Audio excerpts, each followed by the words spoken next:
হ্যাঁ, আরেকটি ইম্পর্ট্যান্ট বিষয় নিয়ে আজকে আবার চলে আসলাম তোমাদের সঙ্গে বকবক করতে। তোমাদের যদি শিখা সরকার করের ভিডিওগুলো ভালো লাগে এবং আমার ভিডিওগুলো তোমাদের যদি একটু উপকার হয়ে থাকে, তাহলে অবশ্যই একটু লাইকস আর একটু কমেন্ট করবে আর বন্ধুদের সাথে শেয়ার করে দেবে। তাহলে মূল টপিকে চলে আসি। বিষয়টি কিন্তু একদম মনে হচ্ছে কোনো ব্যাপারই নয়, কিন্তু এটা কিন্তু বিশাল একটা ভাইটাল ব্যাপার, আর সেটা হচ্ছে ইমোজি নিয়ে।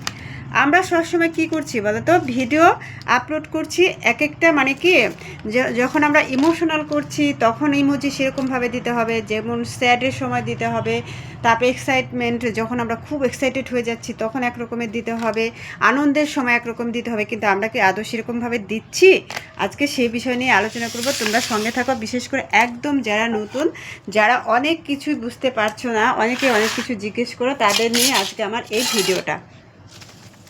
তোমরা অনেক সময় কি করছো বলো তো, যখন যেরকম টাইপের রিলস বলো, ভিডিও বলো, সে ফটো বলো আপলোড করবে, তখন তোমরা কি করবে, সেরকম ইমোজি ইউজ করবে। যেরকম হচ্ছে ফানি ভিডিও দিচ্ছ তোমরা, সেখানে দিয়ে দিচ্ছ তোমরা স্যাড একটা ইমোজি, বা হচ্ছে খুব এক্সাইটমেন্ট বা খুব এনজয়, সেগুলো দিয়ে দিচ্ছ। কখনো এই ভুলটা করবে না। আর এই ভুলটা করলে কিন্তু ডিসএনগেজমেন্ট তো কমবে, আর তোমার ভিডিও সঠিক জায়গায় পৌঁছাবে না। ঠিক আছে?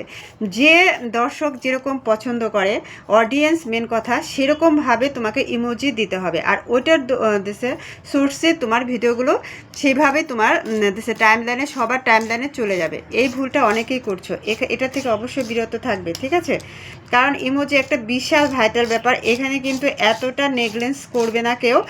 আর আরেকটি কথা, যারা যারা দেশে নতুন একদম ভিডিও আপলোড করছো কিন্তু টাইম মেনটেন করছো না, যখন খুশি তখন দিয়ে দিচ্ছ, যখন খুশি তখন ভিডিও আপলোড করে অফলাইন হয়ে যাচ্ছ, তাদের উদ্দেশ্যে বলছি কখনোই অফলাইন হবে না। ফেসবুক কিন্তু সব সময় দেখছি যে কে কতটা আমরা ফেসবুকে টাইম দিচ্ছি আর কতটা আমরা অ্যাক্টিভ থাকছি। তাই বলছি, ফেসবুকে কাজ করতে হলে ধৈর্য সহকারে অবশ্যই কাজ করতে হবে, তাহলে সফলতা পাবে। অনেকে বলছে ফলোয়ার্স বাড়ছে না, কি করে বাড়বে বলো?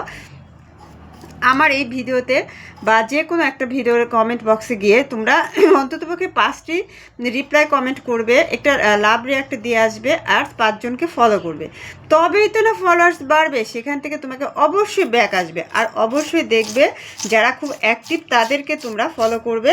কারণ অ্যাক্টিভ বন্ধু না হলে জাস্ট পরিবারটা বড় হবে, কখনোই তোমার পরিবারে তারা ভিউজটাও বাড়বে না, এনগেজমেন্টটা কোনো কথাই নেই। তাই বলছি দেখে শুনে করবে। শুধু পরিবার বিশাল, অথচ আলটিমেটলি সেখানে কোনো আসল ঘরে ফসল নেই, সেরকম কখনোই করবে না। আর ইমোজিটাকে অবশ্যই লক্ষ্য রাখবে, ইমোজি সঠিক না হলে কখনোই ভিডিও কিন্তু ভাইরাল হবে না। ইমোজি যদি ভুল দিয়ে থাকো, তাহলে তোমার ভিডিও একটা নির্দিষ্ট অ্যাঙ্গেলে কখনো কোথাও গিয়ে পৌঁছাবে না। তাই বলছি বেশি বেশি করে সুন্দর সুন্দর ভিডিও আপলোড করো আর ভাইরাল হয়ে যাও। আর আমাকে ভালোবাসা দিতে ভুলবে না, আমিও কিন্তু ফুলের ভালোবাসা দিই। আমার সঙ্গে সবাই যুক্ত হয়ে যাবে, আর আমার পরিবারে যারা আছে প্রচুর অ্যাক্টিভ বন্ধু এবং ফুলের বাগানের মালিক পাবে, তাদের সাথেও যুক্ত হয়ে যাবে। তাহলে কিন্তু তোমাদের উইকলি চ্যালেঞ্জ পূরণ হতে বেশি দেরি হবে না। আমার ভিডিওটা যদি একটু হলে উপকারে লেগে থাকে, তাহলে অবশ্যই একটু লাইকস কমেন্টস করো, আর বন্ধুদেরকেও দেখার সুযোগ করে দিও। ভালোবাসা থাকবে অবিরাম, পাশে আছি, পাশে থাকবো। টাটা।